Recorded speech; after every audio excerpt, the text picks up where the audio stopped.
I didn't care about the alarms anymore. They'd go off every few hours, some mechanical scream that warned of an equipment failure, a pressure breach, or a power outage in one of the lower districts.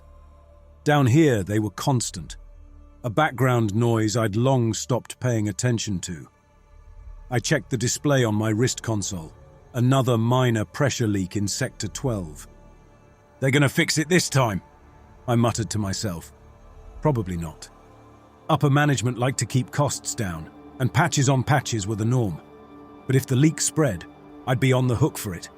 So I suited up, standard exo gear, stained with oil and the stink of salt water.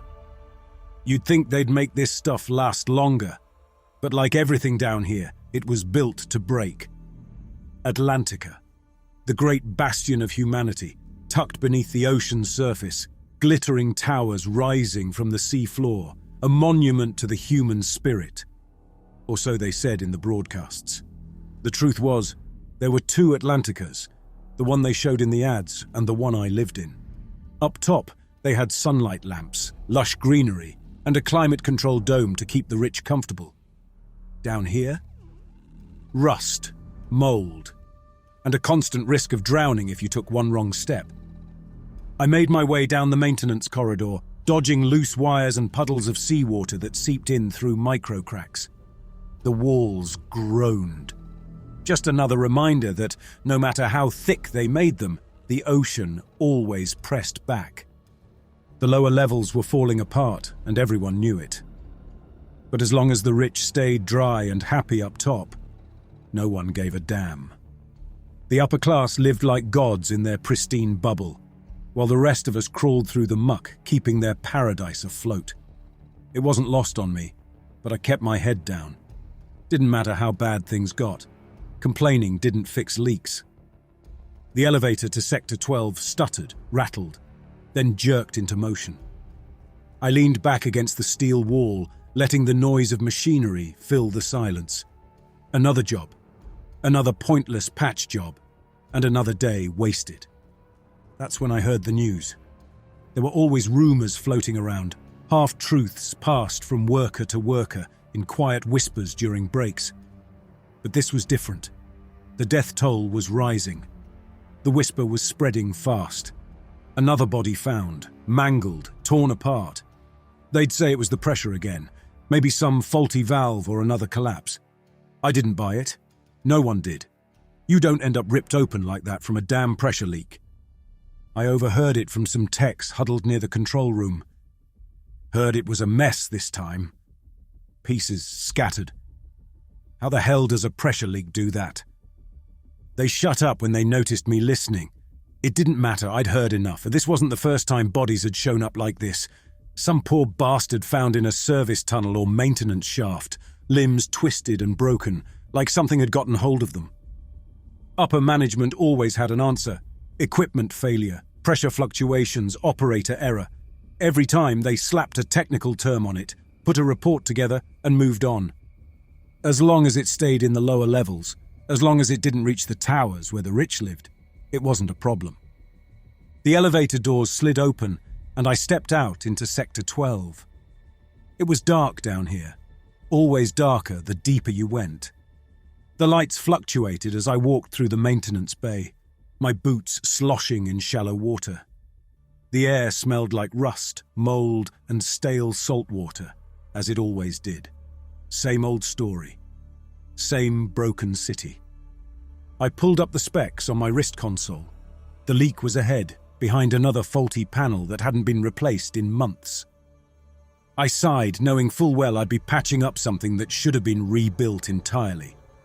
As I worked, I thought about the rumors again, the things people were saying, about something in the water. I didn't believe in ghost stories, but the way the deaths had been happening, quick, brutal, with no real explanation, it made you wonder. Maybe it wasn't a leak or an accident. Maybe something else was out there, just waiting for its chance to slip in. The wrench slipped in my hand and I cursed, shaking off the cold sting of salt water. The panel groaned as I tightened the last bolt. Finished. Another job half done, another day closer to... what? I didn't even know anymore. As I packed up my tools, I felt it. That pressure, not physical, but a weight.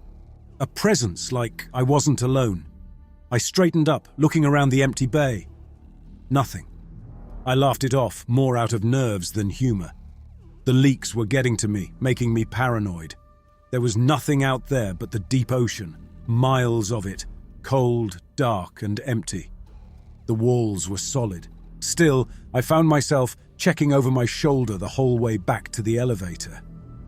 At night, I lay on my bunk, staring at the ceiling, listening to the groaning pipes and distant noise of the water filtration system. In the back of my mind, I kept replaying the rumors, the bodies, the mangled flesh. Whatever was happening, it was getting worse. I wasn't one for conspiracy theories, but as I stared into the dark, I started to wonder. Maybe Atlantica wasn't as safe as we'd been led to believe.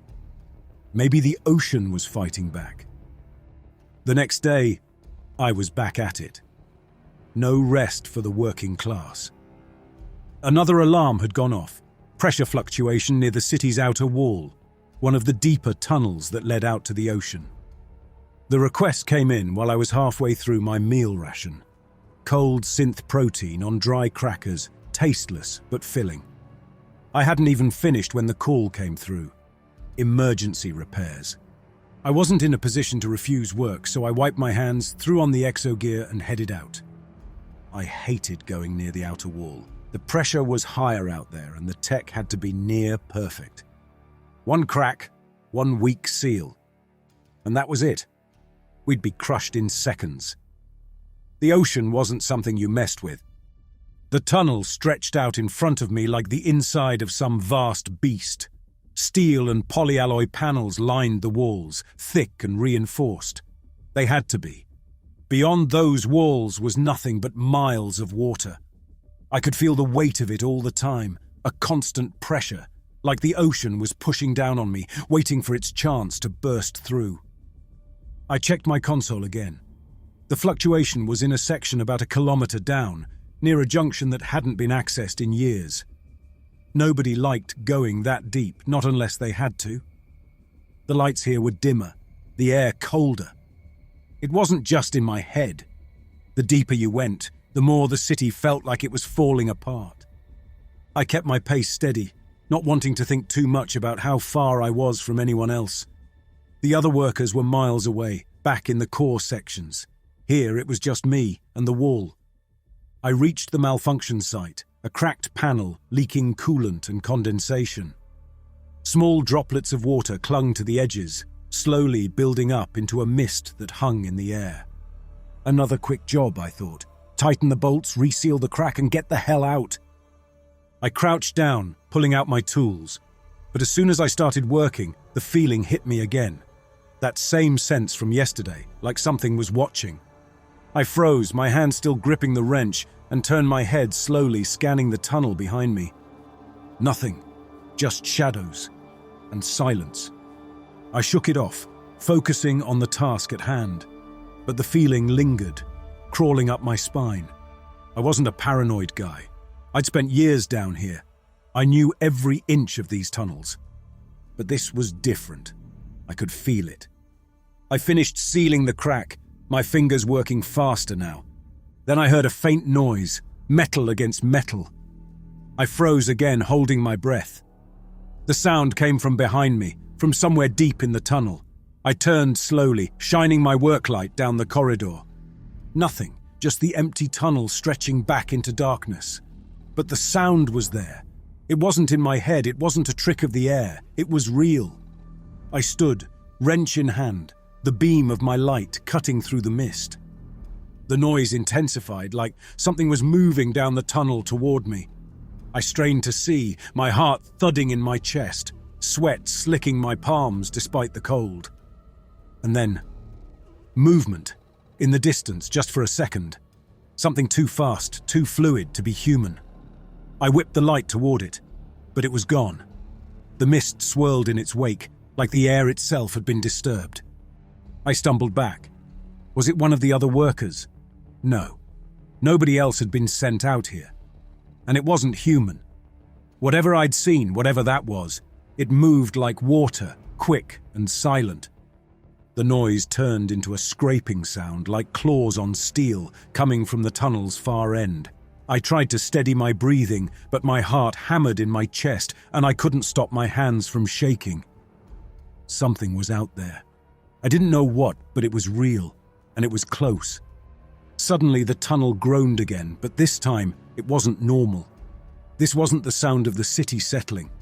It was something deep, like the walls were struggling to hold back the water. My head snapped toward the source of the noise, but the moment I moved, it stopped. Just dead silence again. I wasn't staying to find out what was causing it. I grabbed my tools, stashed them quickly, and started back toward the elevator at a brisk pace. My boots slapped against the wet floor, echoing back at me louder than before. Each step felt slower than the last, like the tunnel was stretching longer and longer the more I moved. The feeling of being watched grew worse, the pressure tightening around me. I flicked a glance over my shoulder every few seconds, expecting to see something slithering out of the darkness behind me, but the tunnel was always empty. But I knew it wasn't. I could hear it, the faint scrape of metal behind me, always just out of sight, like whatever it was playing with me, waiting for me to slip. By the time I reached the elevator, I was practically sprinting. I slammed my hand against the panel, waiting for the doors to open, cursing the slow, ancient systems. I couldn't hear anything now, just the sound of my own breathing. The scrape had stopped, but I knew it wasn't gone. It was just waiting. Finally, the doors opened, and I threw myself inside, jamming the button for the upper levels. The doors slid shut, sealing me off from the tunnel. The elevator lurched upward, and I let out a breath. I'd been working in these tunnels for years. I knew the place inside out. But I'd never felt like this before. That thing, whatever it wasn't in my head. It was real. Something was out there in the water, and it had found its way into the tunnels. I didn't tell anyone about it when I got back. What was I going to say? Hey, I think there's a shadow creature stalking the lower levels. They'd laugh me out of the room. Worse, they'd think I was losing it. But the scratches on the tunnel walls, the sounds, I hadn't imagined that. No, something was wrong down here, and I wasn't the only one who knew it. Whatever was out there, whatever was slipping through the cracks, it wasn't going to stop. As I was filling out the report on the pressure leak, I overheard them talking again. The techs, the ones who always knew when something was about to go sideways. Another one. That's 4 this week, one of them said, voice low but not low enough. Where? The other whispered. Near the water intakes. Same thing. Torn up. They're saying it's the pressure again. But I saw the body. It wasn't pressure. I felt the hairs on my neck stand up. They hadn't seen what I saw in the tunnels, but they were talking about the same thing. More bodies, more excuses from the upper levels. But people weren't buying it anymore. You didn't get torn apart like that by a pipe bursting. Pressure leaks didn't leave you in pieces. I filed my report and left before anyone noticed I'd been listening. The rumors were getting worse, spreading faster. People were scared. The lower levels were always dangerous, but this was different. This wasn't faulty equipment or structural failures. Whatever was happening down here, it wasn't normal. I made my way back to my bunk, but I couldn't sleep. My mind kept circling back to the shadow I'd seen in the tunnel, the scraping sound that had followed me all the way to the elevator. I wasn't a guy who scared easily, but this was something else. Something that didn't fit into the neat little boxes we use to explain away every problem down here. The next day, I was sent to fix another leak, this time near the water processing plant. It wasn't my usual territory, but they were short-handed, and the malfunctions were getting more frequent. I didn't mind. It gave me an excuse to keep moving, to stay out of my own head. But when I got there, I could feel it right away. Something was off. The plant was always noisy. The noise of machinery, the rush of water through the pipes, the constant thrum of the city's lifeblood. But today it was quiet. I found the leak easily enough. Just another cracked pipe, water spraying out in a thin mist. Easy fix. But as I worked, I noticed something. The walls here. They weren't right. The steel was bent, twisted in places, like something had pushed against it from the outside. I stood there for a moment, staring at the twisted metal, my wrench in hand, trying to make sense of it. The city's walls were built to withstand the ocean's pressure, reinforced to hold back millions of tons of water. They didn't bend like this, not unless something was pushing back. Hard. I ran my hand along the damaged section, feeling the cool steel under my fingers. It wasn't just pressure. Something had been here, pushing against the walls from the outside, trying to get in. And then I saw the blood. It was faint, dried in places, smeared along the floor and walls, but there was no mistaking it. I followed the trail, knowing what I was going to find before I even saw it. The body was slumped in the corner, half hidden behind a cluster of pipes. At first I thought it was a maintenance worker, maybe someone who had gotten caught in the blast from a pressure leak. But as I got closer, I realized it wasn't that simple. The body had been torn apart, limbs bent, pieces missing. Blood soaked the ground around it, staining the floor, the walls, everything. And the face. God, the face. Eyes wide open, mouth frozen in shock, as if they'd seen something before it claimed their lives. I backed away, my stomach turning. This wasn't a pressure leak. This wasn't an accident. Something had gotten in.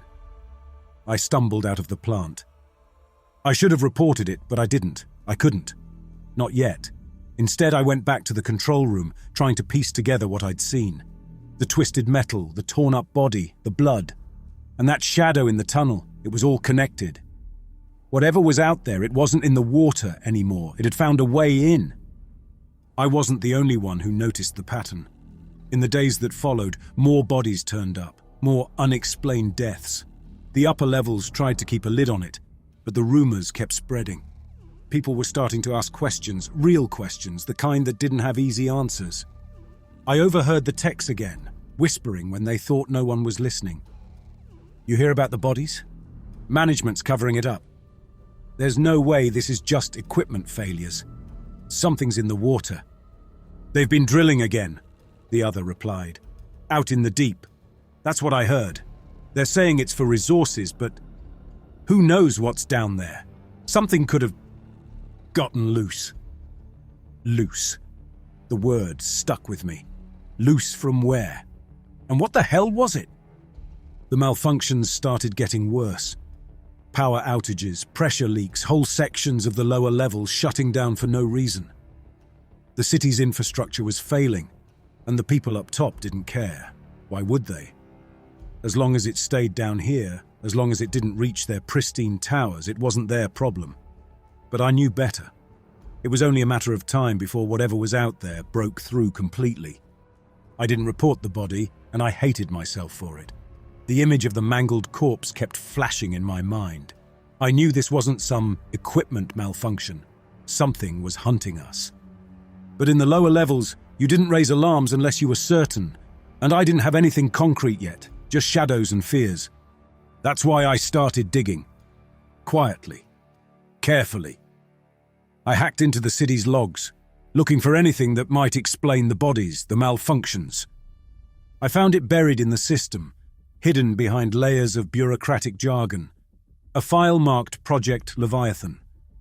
I opened it, half expecting to find more excuses, routine maintenance, system upgrades.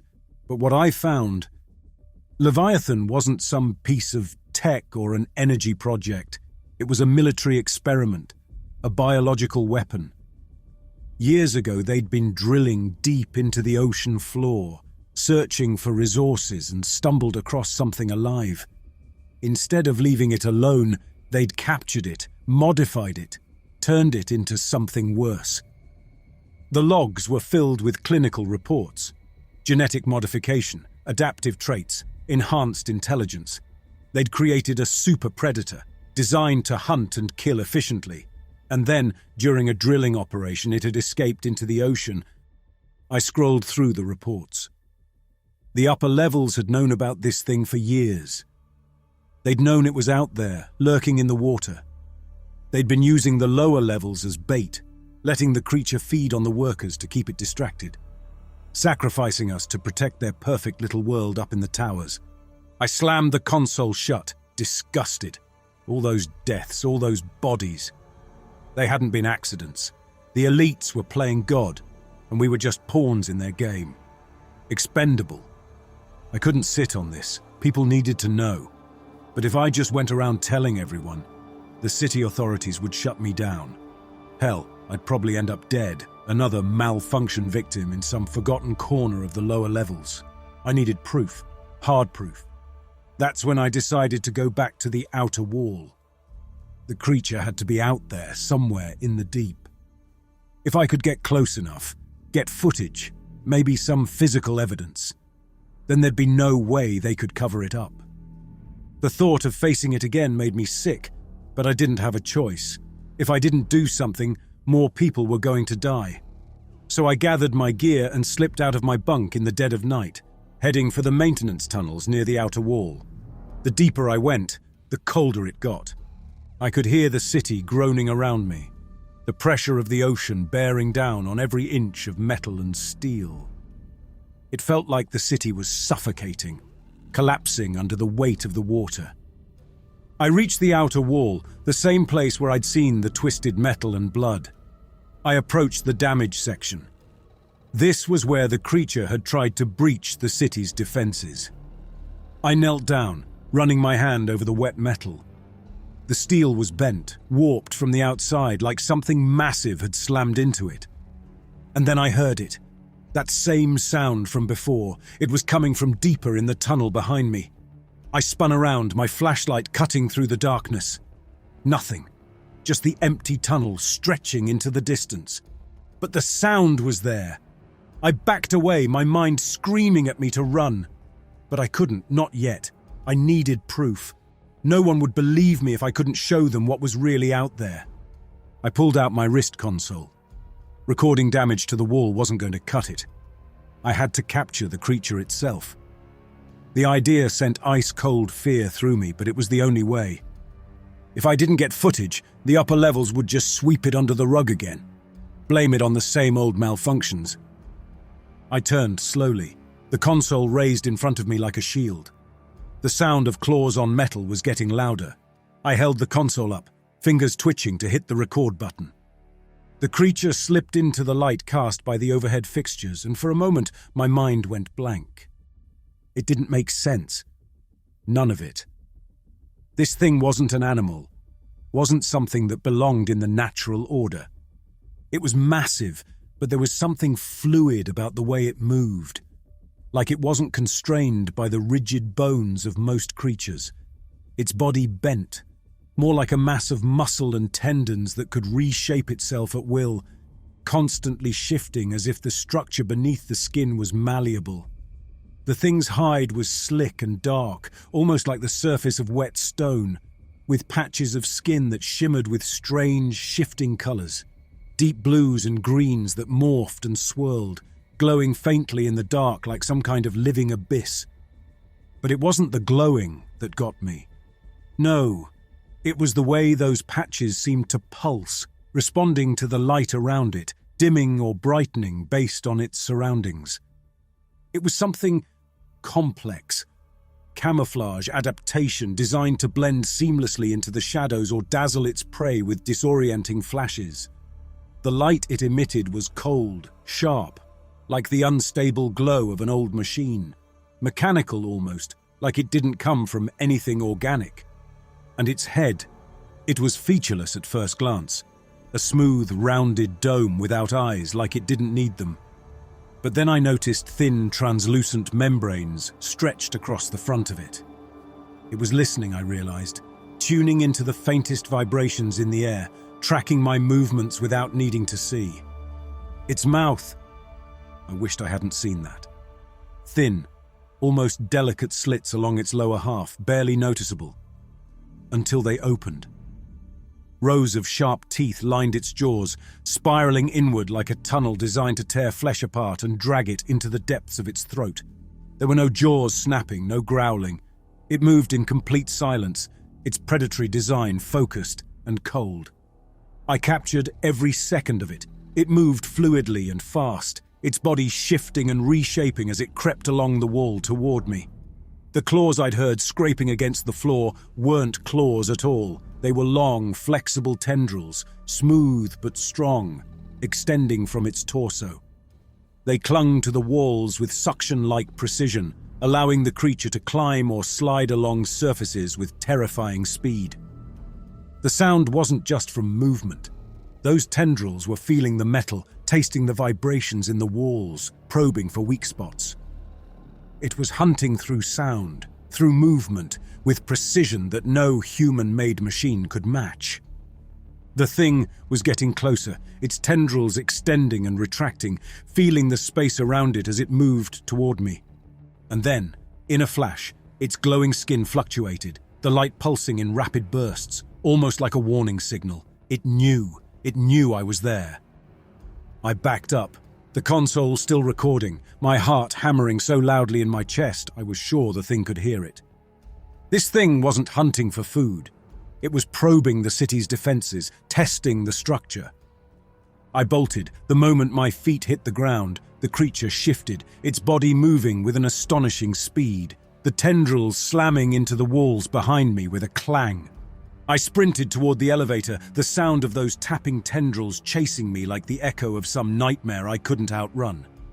I reached the elevator, slamming my fist against the button, glancing over my shoulder just in time to see the creature rounding the corner.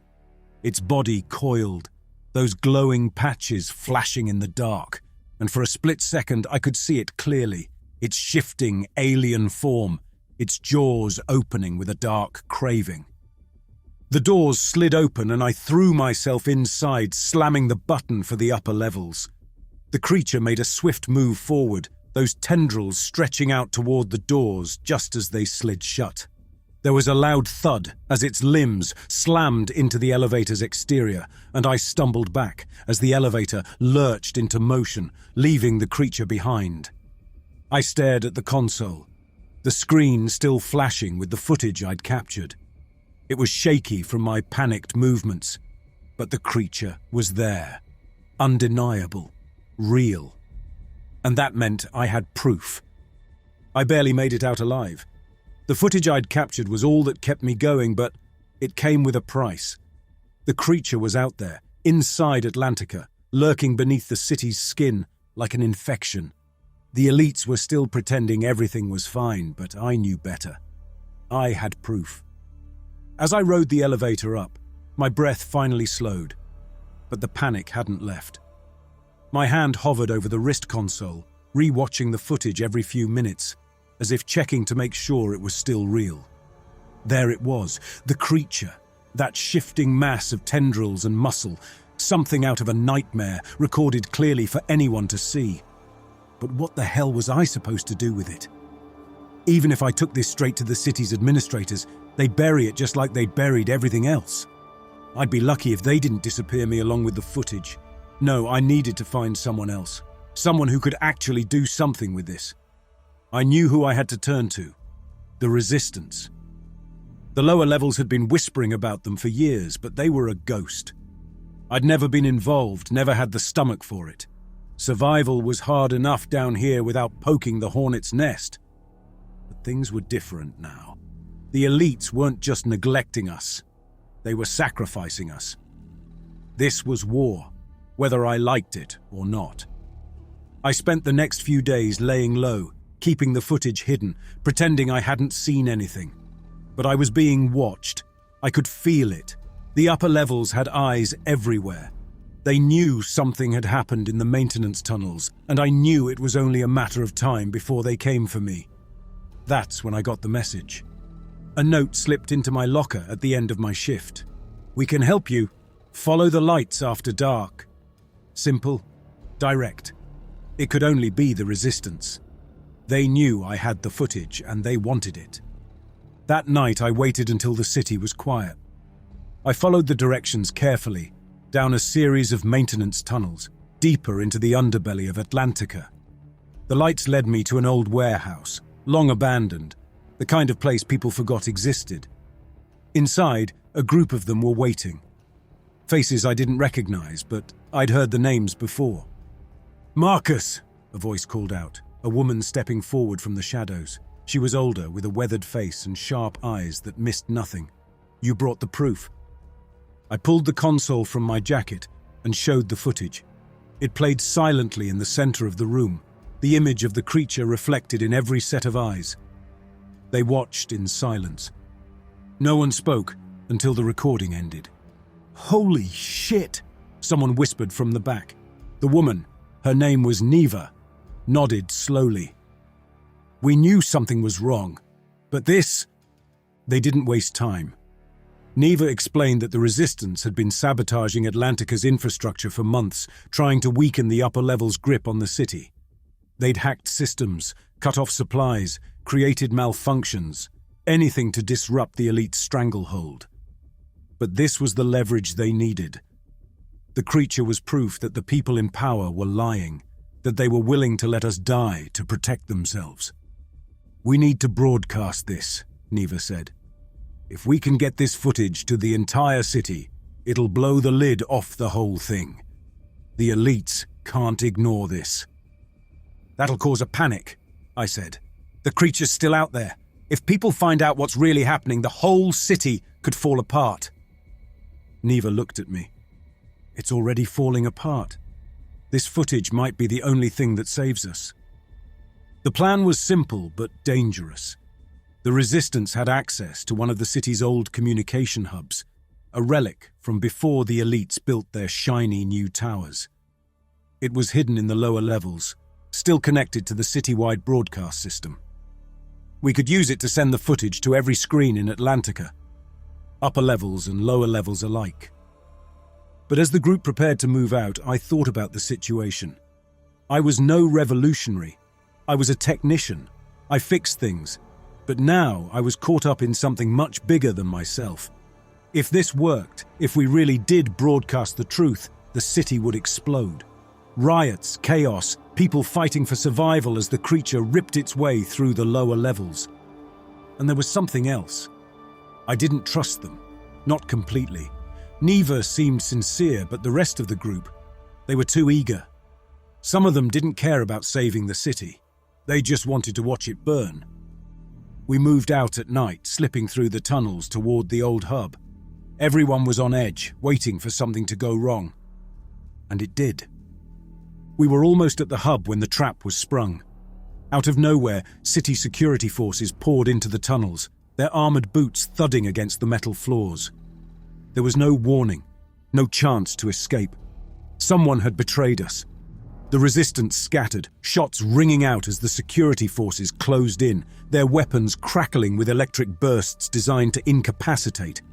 I ducked behind a stack of old crates, my heart hammering in my chest. How had they known? Who had sold us out? The answer came soon enough. I saw him through the chaos, a familiar face, one of the Resistance members who had been quiet the whole time. He was talking to the security officers, pointing them toward us. The bastard had turned us in. I couldn't stay. There was no fighting back, not against this many. The others were falling, some being dragged off in cuffs, others lying motionless on the ground. I had to run. The footage was the only thing that mattered now. If they got their hands on me, it would all be over. I bolted down a side tunnel. Behind me, the sounds of the ambush echoed through the corridors, shouts, the thud of boots, the crackle of energy weapons. But I didn't stop. I made it out, my legs burning as I pushed through the winding passages of the lower levels. The Resistance was shattered. Our plan was in ruins. And now, I was on my own. I couldn't trust anyone now, not after the betrayal. But the footage of the creature was still in my possession, and it was the key, the only thing that could force the upper levels to confront the horror they had created. The only problem was getting it out. I kept low, slipping through the tunnels that crisscrossed the lower levels. I had only one option left, the central hub. It was the nerve center of Atlantica, controlling everything from communication to life support. If I could reach it, I could override the system and broadcast the footage to every screen in the city. Everyone would see the truth, both the elites and the workers. It would shatter the lies, but it would also unleash chaos. Atlantica was a sinking ship, and the creature was the flood that was going to drown us all. The central hub wasn't designed for people like me. It was a pristine, high-tech fortress. I approached it from the service routes, sneaking through the narrow maintenance shafts until I found an entry point. The security was tight, but the chaos from the resistance ambush had spread. The city was on edge, and the guards were more focused on suppressing dissent than protecting the hub. I slipped through the checkpoint unnoticed. I kept my head down, trying to blend into the environment. Finally, I reached the control room. The console was massive, a glass surface filled with thousands of displays. This was it. This was where I would broadcast the truth. I plugged in my wrist console and prepared the footage for transmission. My eyes darted to the security feeds displayed on the main screen. Parts of the lower levels were already in chaos. Riots were breaking out as rumors spread about the deaths and the creature. People were scared. I had to move fast. But just as I was about to hit the broadcast command, the entire system shut down for a brief second before the emergency lights blinked on. Then the alarms went off. I froze, dread curling in my gut. The creature was here. It had breached the hub, just like it had breached the tunnels. The walls were thick, but nothing could stop it now. It was inside, hunting, and I was trapped in here. I could see it on the security feed, a flash of movement, a ripple in the shadows. The creature moved through the corridors like it was part of them, its shifting body slipping through the cracks in the city's defenses. I backed away from the console. There was nowhere to run. The doors were sealed, and the creature was getting closer. But I wasn't done. I wasn't going to let it end like this. I hit the broadcast button, sending the footage out to every screen in Atlantica. In every home, every business, every corner of the city, the truth was displayed. The creature, the shifting mass of tendrils and teeth, the thing that the upper levels had kept hidden for so long. I watched the footage play across the monitors in front of me, knowing that the city was seeing it too. And then I heard the panic. The city erupted. I could hear the sounds of alarms, the screams, the chaos as the footage spread. The upper levels would see it too. They would see the creature and know that their perfect world was collapsing. But it was too late. The creature was inside the hub now. I saw a glimpse of it, a massive dark shape slithering through the corridor. I tried to steady my breath, tried to think, but there was no escape. The creature was moving faster now, drawn to the noise, the vibrations, the fear. The walls groaned, the steel warping as it passed, and I knew it wouldn't stop until it found me. But I wasn't going to die without finishing what I started. I turned back to the console, sending out one last message, my voice echoing across every screen in the city. This is what they've been hiding. The creature is real, and it's inside Atlantica. We are not safe. I could hear the riots spreading through the lower levels, people rising up against the elites, the city tearing itself apart from within. The creature was the symbol of our arrogance, our belief that we could control nature, exploit the ocean without consequence. But the ocean always wins. The door creaked, metal bending under the pressure as the creature forced its way inside. I didn't look. I didn't need to. I could feel it, the heavy presence of the thing as it slid into the room. I stood still, my back to the door, watching the city burn on the screens in front of me. The upper levels were already evacuating, the elites fleeing in their private shuttles, abandoning the sinking city like rats on a ship. They wouldn't save anyone but themselves. But it didn't matter anymore. The city was collapsing. The walls strained under the pressure of the water. It was only a matter of time before Atlantica was swallowed by the ocean it had tried to conquer. I had exposed the truth. I had done what I came here to do. The city was falling, but it was falling because it deserved to. Because we had built it on lies, on exploitation, on the bones of the people who lived and died in the lower levels. And now, the ocean was taking it back. The final sound I heard was the walls buckling under the pressure of the water. Then the creature moved, silent and swift, and the world went dark. But the message was out. The truth was free, and Atlantica was sinking.